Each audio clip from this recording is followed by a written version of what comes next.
Everyone, we're going to go ahead and get started. I'd like to call the February 19th Committee of the Whole meeting to order and ask the clerk to call roll.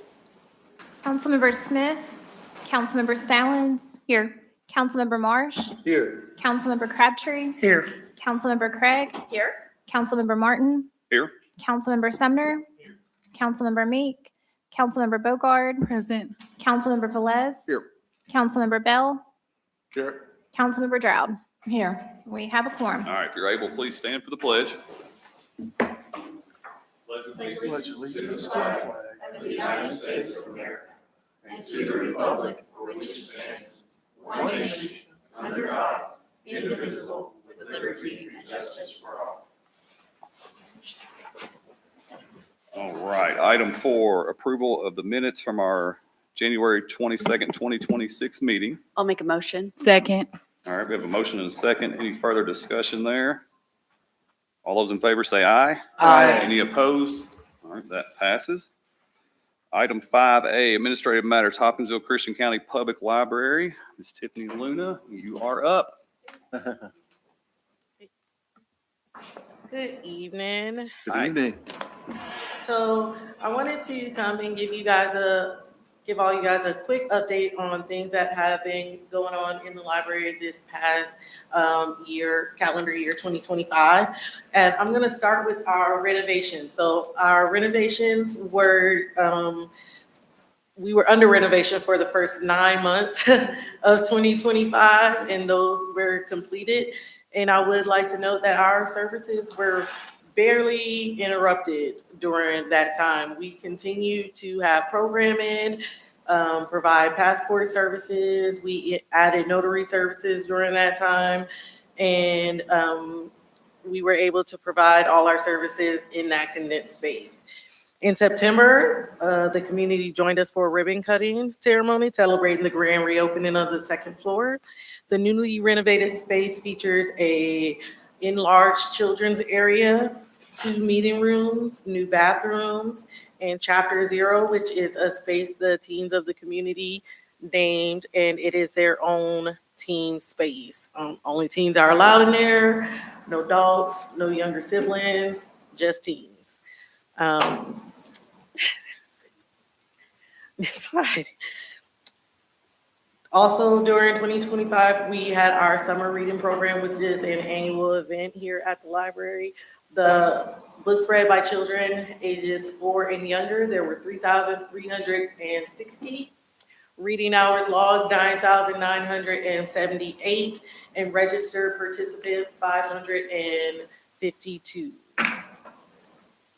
We also hosted 8 special events during our summer reading program that around 1,000 people attended, and raffled off 30 prizes to those participants. So we have seen a steady growth of our summer reading program over the past 8 to 10 years, and we hope to continue to see those numbers go up. Thank you. In fall of 2025, there was the Battle of the Badges. The first responders from the Hopkinsville Police Department, the Hopkinsville Fire Department, and Christian County Sheriff's Office joined us for a kickball tournament, and everybody had a really good time. The children from the community were able to join the teams with the first responders and have some bonding moments with them. And we had that at the Hopkinsville Sportsplex. We also had our our second annual Renaissance Fair. During that time, this is one of our biggest events of the year, and we had about 700 people attend that. We had pop-up Shakespeare performances. There were medieval fencing tournaments that were available during that time. We also had vendors and food trucks. We had a lot of people from the surrounding areas as well. People came from Clarksville, and we had a few people who said they were from Indiana. So this is something that we will continue to do and hope to grow into a larger event in this coming year. Our services. So the library provides a lot of services outside of the checking in and out of materials. We have several staff members who are certified notaries, and during 2025, we did 404 patrons. We notarized documents for them. We have 7 public computers right now due to our condensed space on the first floor, but they were still utilized over 4,000 times that year. Our door counter says that we had over 45,000 individual visits during that time as well, which is a little bit down from our previous years, but considering that we had half the building closed for 9 months, we still think that we were serving a pretty large part of the community. Patrons access our free Wi-Fi network 24,495 times. That Wi-Fi access is available even when the library is closed and reaches out into our parking lots and a little bit onto the rail to trail as well. Our passport agents completed passports for 515 adults and 134 children. We are currently a passport agency, but I would like to make a little announcement that right now the passport program by the U.S. Department of State is in the process of deciding whether nonprofit organizations can continue to be passport acceptance agencies. So we are at this moment waiting to hear whether or not we will be able to continue to do that. We have given them all the documents that they asked for, and hopefully we will be hearing whether or not we will be able to continue that service. Until they make their decision, they have told us to operate as normal, and hopefully we will know within the next month or so whether or not we'll be able to continue to offer passport services. We also issued over 1,500 new library cards during 2025. Next, programming. So our youth programming, we now have a sensory story time. So we purchased new sensory and educational toys. That is on the second Saturday of every month. If anybody is interested in attending one of those or has someone they know that might be interested in having and participating in that. We also have our regular story time every Wednesday, and then a play and grow, which is geared towards 5 and below, every Friday. 300 people attended the 3 Fandom Frenzy events we hosted. These events are focused on certain fandoms. Bluey turned out to be a really big one, and there were children all over the library that day. So we host at least one every month for a different fandom. We also had 965 school-age youth that participated in our Epic Hour. That is a program that's hosted every Tuesday night at 5 and serves ages 5 through 18. We had 29 adult programs, and we offer a variety of adult programming from crafts to art programs and monthly book clubs. We also now have a yarn club and crochet class that have been added to those selections. We also partnered with the Alhambra Theater during the summer to provide some multi-age programming. We hosted 6 movies there at their venue, provided activities to go along with those movies, and those were completely free to the community during that time. We hosted 76 programs all together for multiple age groups during 2025. That is all that I have on our programs and services. I would also like to mention that we were the recipients of a gift from the Carnegie Foundation of New York. in the amount of $10,000. All Carnegie libraries received this gift, whether they were still in their original buildings or not. And it had no restrictions on what it could be used for, although they would like to see it used for perhaps our America's 250th birthday or programming. So, but there were no restrictions for that funds. For our part in America's 250th birthday this year, we are offering a community sewing project. We are doing a smaller scale version of the original American flag. So the original flag was 30 by 42. Our flag will be 10 by 14. We hope to have that finished by the end of June so that we'll be able to hang it up on, have it hung on July 4th. Thank Any you. questions for Tiffany? Hey, you all do a really great job, Miss Tiffany. I was wondering if I can get an update on that brick wall in the back. So our brick wall on the first floor leaks. It is currently, we have found that the grout is crumbling. If it rains, it leaks. There is the way our parking lot flows is on an angle directly behind that wall. So that the bottom part of our building is underground.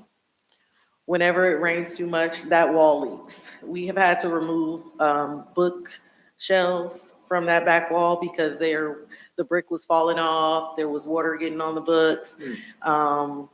So if you go in the library, you will notice that there is a large part of nothing on it because it was damaging the materials and we couldn't have it there. That is something that has been happening for at least as long as I've been at the library. I'm going on a decade now. We did also notice that there is starting to be some mold on that wall as well. And it is also starting to affect the small room that is in the back of the library as well. Good question. Thank I'll you, say Miss that Tiffany. the library, to me, it's a huge resource for our community. I had my two children needed passports to go on a cruise, and we went up there one day and sat down with the lady, and I guess I was in a hurry that day, and she kind of told me to slow down a couple of times. But she was real thorough. She had everything laid out, and I was really impressed at her process, and it went great. So Thank you so much. They do try to get everybody in and out as quickly as possible, Yeah. but we also want to make sure that we're very thorough Yeah, and she making was. sure your Absolutely. documents aren't gonna come back for any reason. So Yep. we want to make sure that everything's done properly. for sure. Anybody? Deal. Thank you. Thank you, Miss Tiffany. All right, item B, Hopkinsville Solid Waste Enterprise Recycling Update. It says Mr. Wendell Lynch and possibly Brian Silver. Brian's coming up front. Come on down. All right, good evening, everybody. Oh, My name is Brian Silver. I'm the general manager of Hopkinsville Solid Waste Enterprise, and I'm just here to give you a little update on recycling. Our recycling RFP went out on October 24th of 2025 for a time period of 30 days. Prospective bidders could bid on either commercial, residential, or both. At the 2-week mark on November 12th of 25, there was a pre-proposal meeting scheduled for people to ask questions pertaining to the RFP and bid process, in which no prospective bidders attended. Unfortunately, bids were due by 3 p.m. on November 26, 2025, and no bids were submitted. We went through the entire bid process with no interested parties coming forward. The biggest concerns that were cited are the fact that we had such low participation in our program. Approximately 9% of residents and 34% of businesses were actually signed up for our recycling program. And the fact that it was a voluntary service. A lot of the folks that were maybe interested in bidding on that, they kind of wanted to see the whole city participating in that program. I deeply regret that our recycling program had to be suspended. With that being said, the question was posed whether we could allow third-party recyclers to collect recyclable materials within the city limits due to flow control concerns. After consulting with our legal counsel, our board has no issue with allowing outside recycling companies the opportunity to serve our citizens. We think it's a good thing that, if we can get somebody in here to do that, we're going to do whatever we need to legally to make that a reality. So we're committed to working with city council to make sure that we make that happen. I think probably what that would look like is just continuing to require outside recycling companies to obtain a permit through our enterprise. We've been doing this for a long time on the trash side, on the trash side of things. We just ask them to come in there and do a permit. It's free of charge, won't cost them a dime. And this option also ensures that everybody has a business license and that everybody has the proper liability insurance before, they start operations in our city.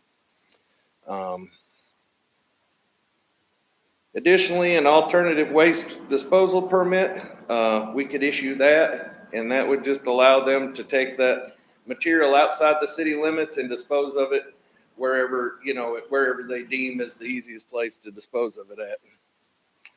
So we're ready to work with y'all and make that a reality.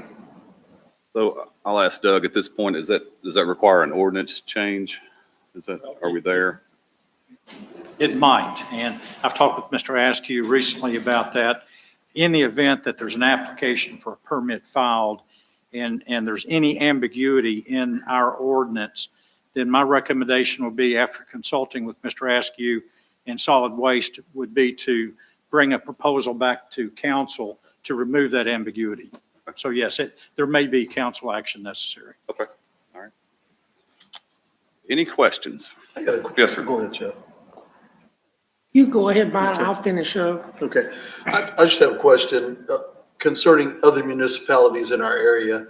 What is the participation with third-party recyclable collectors? It really widely varies. Most municipalities do not require that it's, don't make it mandatory that everybody does it. But, like Bowling Green, we could look to Bowling Green, and they do have a higher percentage of people that subscribe to their service. They're right around in the 50s. I can't remember the exact number, but they were in the 50s on their participation. Well, since we've been talking about it, I've had residents asking, is the recycling program ever coming back? And I told them, watch tonight or show up, because you have folks out there that want it. We had the red Herbie Kirby. I still see red Herbie Kirby's in town. I don't know why that is, but They're using them for Yeah, trash. we're using those. So to kind of limit the cost, that's a big expense for us every year, is buying new Herbies. So we've been actually recycling our Herbies that we use for recycling, using those for trash. I got you. So it's kind of an anti-green. I'm sorry. Right. So I got that. So the bottom line is, I just think that's important. That's really the only question I have, but you do have some interest out there. There is interest out there. So thank you. Yes, sir. So the last couple of weeks, I've seen a lot of questions go back and forth with email on solid waste recycling. I spoke with Wendell Lynch, who happens to be the board chair, and one of the things that we were thinking is inviting, and Doug says we can have up to 6 council members to go out, meet with Brian, his staff, Wendell, and understand some of the history that has happened with solid waste. They have had some struggles, some unique things that have happened. They have taken a lot of, progressive actions to fix those, and they're still working on those. Wendell was thinking if we could do that and then the right people that want to go, probably do that within the next 2 weeks. I know whether they need to reach out to, I don't know how we facilitate that, but I know Clayton's had a lot of good questions. Brittany's had questions. Brandy's had questions. Travis, you've been, council of the whole chair. I think you four would need to be included. I would not go because that would let someone else go, but total of 6 could go. And I think that would give you a chance to ask those very specific questions that, just a sheet of paper or yes, no answer doesn't really cover for you. Right. You Yeah, would like to just do that? I would like the opportunity to be present for that. Yeah, the 2-week thing might be a problem. Do we only have 2 weeks? Is that what you're? No, we're available anytime. And I would absolutely love it if y'all would come out there and tour our landfill and just see what we've been doing out there. I know we've hosted, council people in the past, and they've been very surprised that, just how, there's a lot that goes into your trash that you don't see. And they've all been very surprised by what they, the knowledge that they got by going out there and seeing firsthand on how things operate out there. So maybe what would be the best thing to do, Mayor, can you make somebody available to help coordinate that? And I know Wendell's got some specific events that he's participating in, and we'll need to work around those too. So if y'all can coordinate that'd be a good thing. Good deal. Thank you all. I'll say, if we take a tour out there, we're riding in your car, because every time I go out there, I get a flat tire. So I pick up a nail or something like that, so.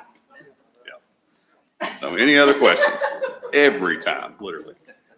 All right, so I just want to say thank you to you, your board, just for all your hard work and just being flexible to try to come up with a solution to this issue. So I appreciate you all. Yes, sir. Thank you very much. All right, thank you. All right, item C, Lot Next Door Program, calling on Miss Melissa Clayton.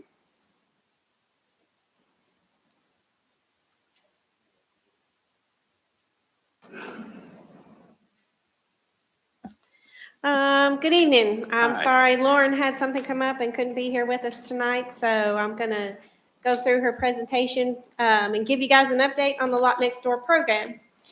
As most of you are aware, the Lot Next Door program is designed to help property owners who live right next door to a vacant lot acquire that property, through our program.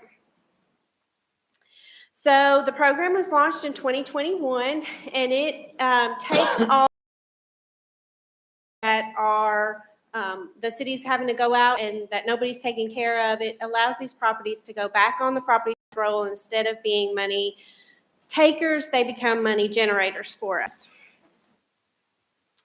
So just some quick statistics on the program. Since its inception, we processed 194 applications. We currently have 55 of those applications are in the foreclosure process with our attorney, Doug. 7 properties are currently under sweat equity. 18 properties have completed the entire program and been transferred to new owners. And then 114 properties have been denied. And you might ask, why would a property be denied? Somebody applies who doesn't live next door to the property. They live across the street, or they live 2 houses down, but they had the property has to touch. So there are various reasons. Another reason it might be denied is we don't have enough liens on the property in order to foreclose. So before the city can foreclose on a piece of property, we have to have either back taxes or liens on the property enough to qualify for us to foreclose on that property. So maybe somebody's taking care of the property and we're not having to go out and mow it, and we're not able to lien it. And so we can't foreclose on it if we don't have enough liens on the property. So anyway, do y'all have any questions about that before I move on? All right, great. So the financial impact, Lauren has been doing an amazing job as far as collecting revenue off of a lot of these liens, off of the assessment fee and the application fee. So far generated $19,075 towards the assessment fees and applications. That helps offset the fee of what it costs us to foreclose. It doesn't come close, but it helps offset it a little bit. And then she She's collected 17,344 of unpaid code violations. She's really been going through all of the code violations and sending out second and third notices, and people are coming in and paying their code violations off. So she's doing an amazing job collecting money for the city. So the overall community impact, 194 applications, the revenue, 9 properties we didn't actually get. They were sold at the Master Commissioner's, the courthouse steps, as Doug likes to call it. 18 properties transferred to new owners, and 7 properties are scheduled this year. So you might ask, what's our plans now? So we've seemed to have everything kind of going to, the program is working. So let me just say that. I know we've had several people coming lately saying, you know, why is it taking so long? And I'll just tell you, the legal process is long. It's a long process in Kentucky. It should not be easy for the city to take anybody's property. It should be a legal process, and it takes time. There's lots of steps Doug has to do in order for us to foreclose on that property and actually get the property in our hands. But in 2026, our plan is to become proactive. We want to start going after the ones that are undevelopable lots, less than 3,000 square feet. CDS is kind of focusing on the bigger ones. We're going to go after the little ones. Lauren is doing a lot of research on these properties. We've identified 15 lien-ridden properties so far with a lien amount in excess of the assessed value. So we're going to reach out to those adjacent property owners now and see if anybody wants to take that property on, if they'd be willing to apply to go through the process. So instead of just having them fill out an application, we're actually going to become proactive this year. We're going to be reaching out to people beside these vacant properties that we're having to take care of. So anyway, we hope that a lot of these lots that are vacant, that are small or in the floodplain or whatever, but we are hoping that one of the adjacent property owners will take them, and then we can stop taking care of it. So of those 15 properties that we've identified, there are 60 adjoining property owners for those 15 properties. We're going to send out letters very soon. And she's listed the potential revenue if we can get one of those property owners next to it to apply to get that property. And that kind of concludes her update, but I'd be happy to answer any questions you guys might have about the Lot Next Door program. All right, yes, ma'am. I actually have more of a comment than a question. I actually remember when Troy brought this forward in 2021, and it's interesting because that in some ways that feels like a really long time ago, but it's not. When we start thinking, okay, it's been 5 years, we've done a lot in 5 years. And I think when we look long term, this is a huge deal. And so even though it feels kind of slow, it's awesome. And that I think that's a great update, and being proactive is definitely the next right move. But anyway, I just wanted to thank you and Lauren and Troy for being proactive with this program, because I think it's absolutely working. Thank you. I appreciate that. When we came out of COVID, as Doug can tell you, the program wasn't high on the judges list. Right. They had Yeah. things that serious crimes, and they basically told us, we have to, so that's off. I also have an update. There was a gentleman here Tuesday asking about his property. We did check on that, pulled the file at 409 Bryan Street. We've got a judgment in that case, and that property will be sold at the courthouse steps on March the 9th. Good. And we've communicated that to him. All right, any other questions? I just have a statement. Yes, ma'am. Melissa, my favorite thing you said was proactive, and I just needed you to know that, because proactivity is where we need to be in everything. But hearing that you're proactive about those smaller lots, I'm super excited to hear that. And as if you didn't have enough on your plate before, you're taking on something else. So that's awesome. Thank you. Thank you. Thank y'all for giving me the person to do this, because I don't do this. I'm here representing her because she couldn't be here, but thank y'all for funding her position. So Lauren is great, by the way. yeah, thanks. I think she's awesome. All All right. right, thank you guys. All right, item D, Code Enforcement and Hopkinsville Fire Department Year-End Report. Chief Steve Futrell. Evening, everyone. Hello, sir. We'll start with our code enforcement department. So for the year, we ended up with 1,529 infractions. Those are our grass, trash, and weeds, unsafe structures, junked and abandoned vehicles. which we were pretty busy for the year. The 311 app has worked great for us. So if you don't have it, get it. Most of what we get now as far as complaints come through that app. It works really well. It's easy to use if you don't have it. So we just ask everybody to make sure you're getting that. If you don't have it, it's awesome. So for our fire division, we ended up with a little over 4,000 calls, with the majority of those in rescue and emergency medical services, which is normal for us. Last year, if you remember, through the summer, we had that dry spell, so we really had a spike in outside fires with grass fires and field fires, but the rest of the numbers are pretty normal for us with our fires. We ended up 194 MVAs with injuries, 9 vehicles versus pedestrian. It was a busy year for us. We did a lot of things. We get out there. We try to do as much as we can. Our EMS division, we ended up with a little over 11,000 patients for the year. Our paramedic class ended. We ended up graduating 92 paramedics. That is the largest graduating class in the nation. We also currently have a 100% pass rate on our graduated students passing their national registry. It is a huge deal. We are receiving national accolades for this program.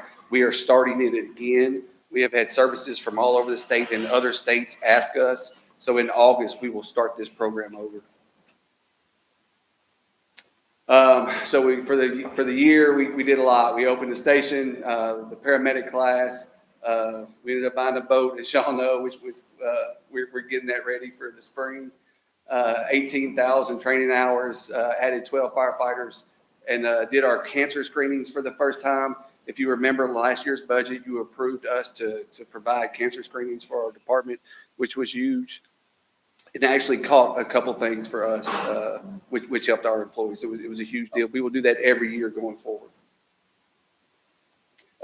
So for us, with our fire and EMS, I tell you all the time, we are an extremely busy department. So this is an interesting fact. And this is with Station 5. With the addition of Station 5, we are 4 times busier per staffing than the national average of the fire department. So we're busy. That's with fire and EMS numbers combined. So we're the 3rd busiest department in the state. I say that all the time, but the guys are awesome. They do a great job. Louisville, Lexington, Hopkinsville. Louisville, Lexington, Hopkinsville. That's crazy. Yep. Yep. Crazy. Wow. Are there any questions? Any questions? I have a question. I read an article where one of our code enforcement officers was injured during a house visit. How is he doing? I'm not even sure. I get in trouble when I speak on that, but he's good. Before he tells me I can't, he's in good shape. Right. I get it. Yeah. As long as he's good. Yes, ma'am. He's in good shape.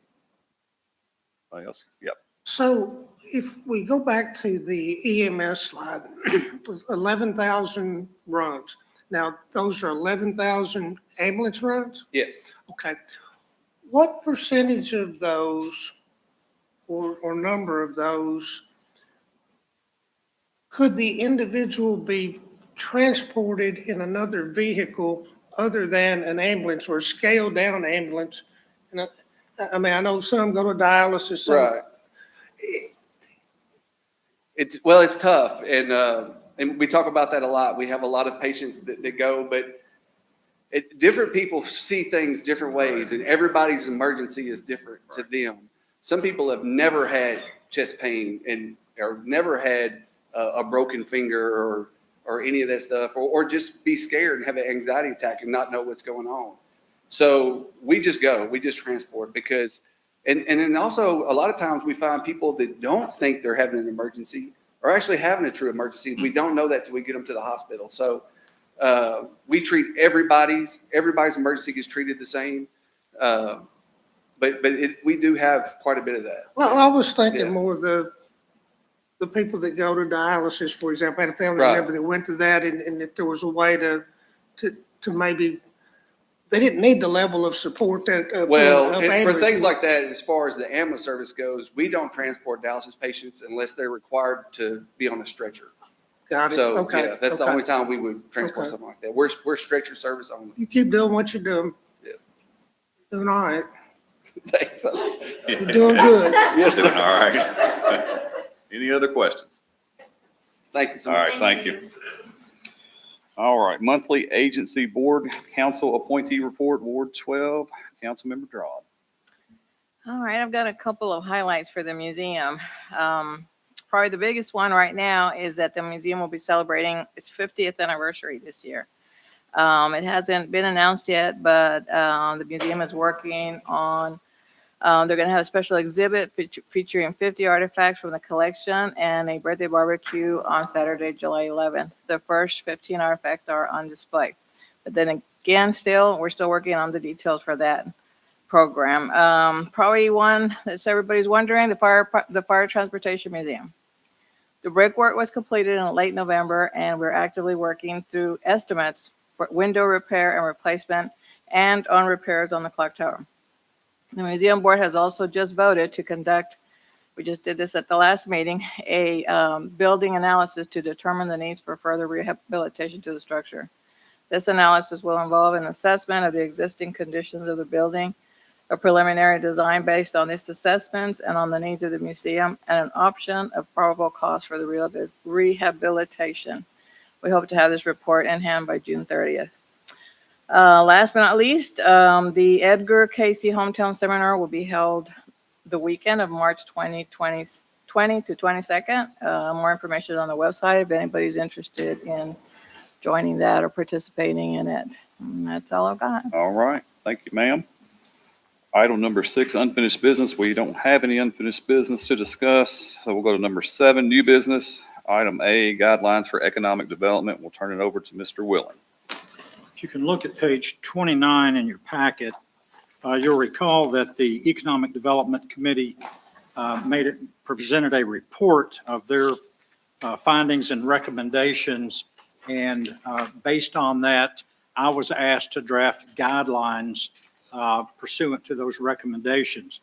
So that's what I've done. It's pretty straightforward. We just incorporated those recommendations in a proposed municipal order. Number 1 is the point of contact team, which is the CFO, city attorney, the mayor, and a council member appointed by the mayor, going to be, if this is passed, the primary point of contact to negotiate based on the authorization given by this body. And then we'll report back to council. So that hopefully will help streamline and control those negotiations. Number 2 is council is obviously subject to strict confidentiality, that the negotiations are to come from council, that there's to be no negotiations without authorization of the city. The next page, number 3, again, is the confidentiality. Again, just in the event that council is involved in this process, the confidentiality is super important, because I know that's been a concern, is that some of these negotiations, you can't let anything out. So council, obviously, and everybody on that point of contact team would be subject to confidentiality. Number 4, I think, is important, and that's in the report as well, that the council maintains discretion on a case-by-case basis. So regardless of what the standard incentive packages are, you have the discretion to deviate based on something that we may not be thinking about at this time. Having said that, though, number 5 and number 6 set forth our standard incentive package. And I think the Economic Development Committee found that that was very important, that our packages are all over the place, that we needed a uniform policy to follow. So the first one is on occupational license fee rebates, that would be 50% for 10 years of new jobs created in that district. On number 6, regarding the ad valorem tax revenue, Again, that would be the increase in the assessment of the property after the capital investment. That would be 50% of the ad valorem tax revenue rebated over a 10-year period. So that would give you the base packages to offer, and then you would still have discretion to offer more or less, depending on the specific case. And I think that would also help those that are negotiating to know that this is council's primary package to negotiate from. And then finally, number 7, this was very important to the committee and prior discussions with council. In the event that there's any deviation from those packages, and in the event that there is any upfront cash or property incentives, there must be a grant agreement and security with clawbacks secured by a mortgage. That was made very clear to the committee, and we've heard it from council also. So this is just in bare form there, the basic recommendations of the committee, and we can certainly revise as necessary, or if you're good with this, we can go ahead and forward this to council. Make a motion to forward the council. Second. Oh, All right, sorry, we've got a Amy. motion and a second. Any further discussion on that? Yeah, Yes. thank you, for sure. All right, all those in favor say aye. Aye. Any opposed? All right, that passes. All right, next item, we'll call on Miss Melissa Clayton. She's going to talk about our Transportation Alternatives Program Grant, which is phase 3 of the Hopkinsville Greenway System. Yep, so we are applying for the Transportation Alternative Grant Program again.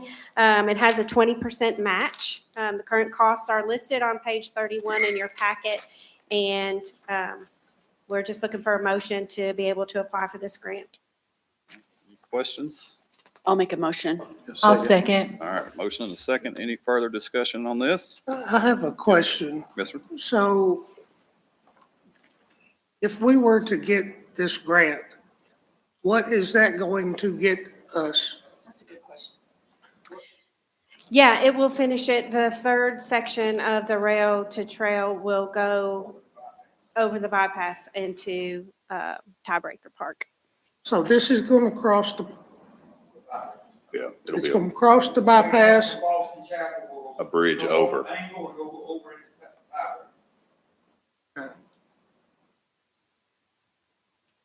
Thank you. Because the transportation department didn't want us going down and going under the bridge in case the water got up or if it got a storm and water rose real quickly and somebody was underneath.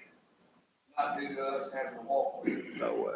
I wasn't worried about that. I was worried about putting people across the way like they talked about. Okay, well, I'm good. They figured if we went down and went under, well, if I didn't run across the bypass like we, I ain't got more than half a mile down my back. Yeah. That's where they want it.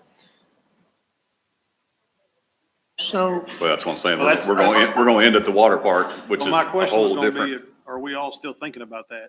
Are we still thinking about the meeting some of us were at last night where we made us have a big. In the Tiebreaker Ball, Right. where it will end at. There's still a ballpark there. I mean, Yeah. it's Yeah. not like- The initial goal is to get them to the ballpark, but that gives them a bigger parking lot. If we have, if we use it as a marathon or whatever, they can park there, get the car on the back. And I'll say that there were several of us there last night. It was a very positive meeting. I mean, there was the community, they don't want to see it go away. So we just got to figure out a way to pay for it. We got to figure a way to. Yeah, for sure. Any other questions? We have a motion and a second. All those in favor say aye. Aye. Any opposed? All right, that passes. Item C, solid waste truck lease.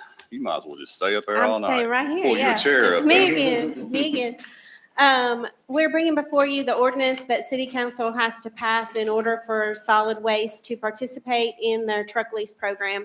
Last year, they did lease, and we had plans for all 19 of their trucks. This year, it's scaled way back. We're only planning on selling, and their board's already approved the list that you got in front of you. The reason there aren't, last year there were prices, this year there are not. We're putting all their trucks out for bid this year, so we don't have the final bids yet on the trucks. But we will sell 1 in June, 3 in September, and 4 in October. And if you guys pass the ordinance, then that will enable them to finance those 8 vehicles. Any questions? When it's done, we're done. I'd like to see at the end what our purchase price for them were versus what we received at auction. And to have that anytime we do that start coming in. I'd like to be able to, I have all 175 trucks we've bought and sold from the beginning since 2014, if you'd like to see them. we'll just go back about 3 years, I would. Back 3 years, okay. But I would like to see the data on it, please. I will give it to you. Questions? I'll make a motion. Motion. Second. All right, motion and a second. Any further discussion? All in favor, say aye. Aye. Anyone opposed? All right, that passes. Item number 8, others. Anybody have anything else to bring up under other? The only thing I have to mention, and I had someone ask me, and I haven't gone out and looked, but so I'm going from memory, so I appreciate the mayor and maybe some of you others.